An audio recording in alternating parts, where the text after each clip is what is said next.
Chapter 8 Part A. Here, for one moment, I find it necessary to call a halt. On summoning up my own recollections, and on getting Penelope to help me, by consulting her journal, I find that we may pass pretty rapidly over the interval between Mr. Franklin Blake's arrival and Miss Rachel's birthday. For the greater part of that time the days passed, and brought nothing with them worth recording. With your good leave, then, and with Penelope's help, I shall notice certain dates only in this place, reserving to myself to tell the story day by day, once more, as soon as we get to the time when the business of the Moonstone became the chief business of everybody in our house. This said, we may now go on again, beginning, of course, with the bottle of sweet-smelling ink which I found on the gravel walk at night.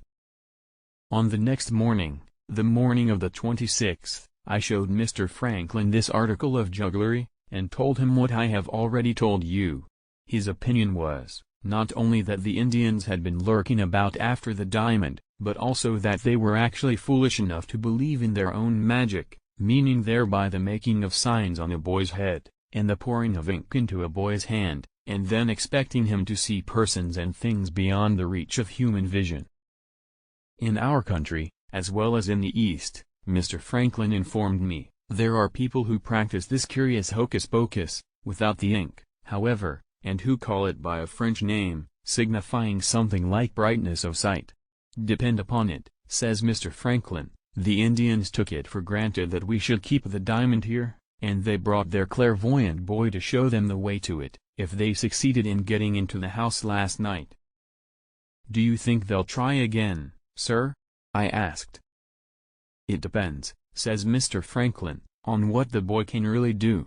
If he can see the diamond through the iron safe of the bank at Frizing Hall, we shall be troubled with no more visits from the Indians for the present.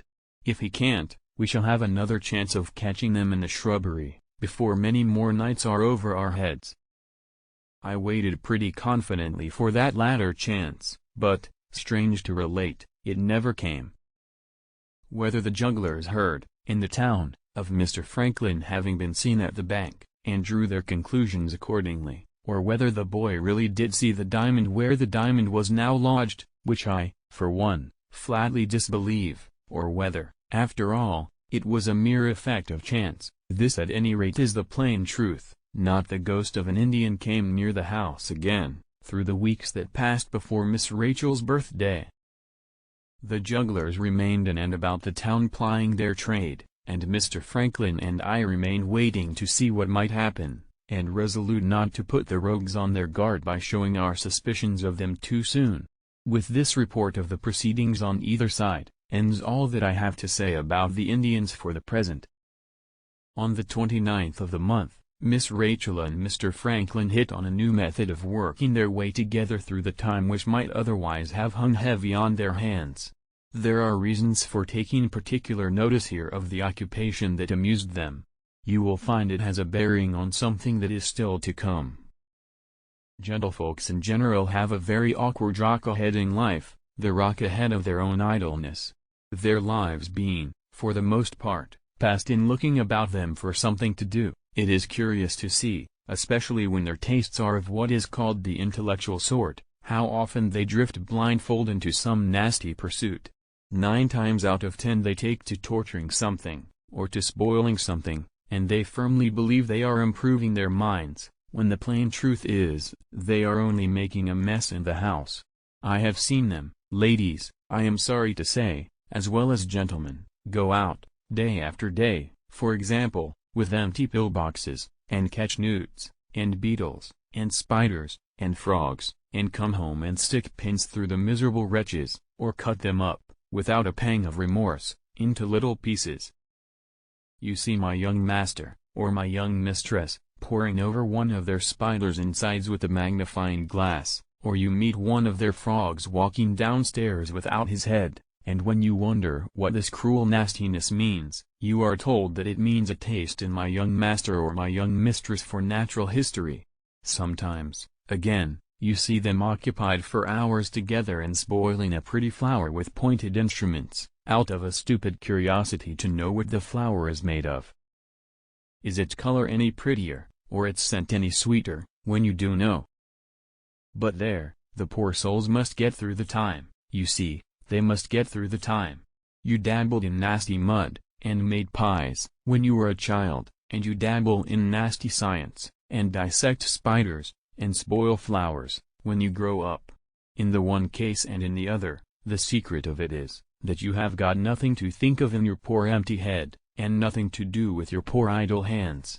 And so it ends in your spoiling canvas with pains, and making a smell in the house, or in keeping tadpoles in a glass box full of dirty water, and turning everybody's stomach in the house, or in chipping off bits of stone here, there, and everywhere, and dropping grit into all the victuals in the house, or in staining your fingers in the pursuit of photography, and doing justice without mercy on everybody's face in the house.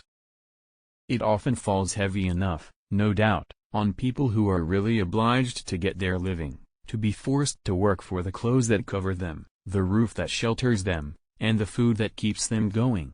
But compare the hardest day's work you ever did with the idleness that splits flowers and pokes its way into spiders' stomachs, and thank your stars that your head has got something it must think of, and your hands something that they must do.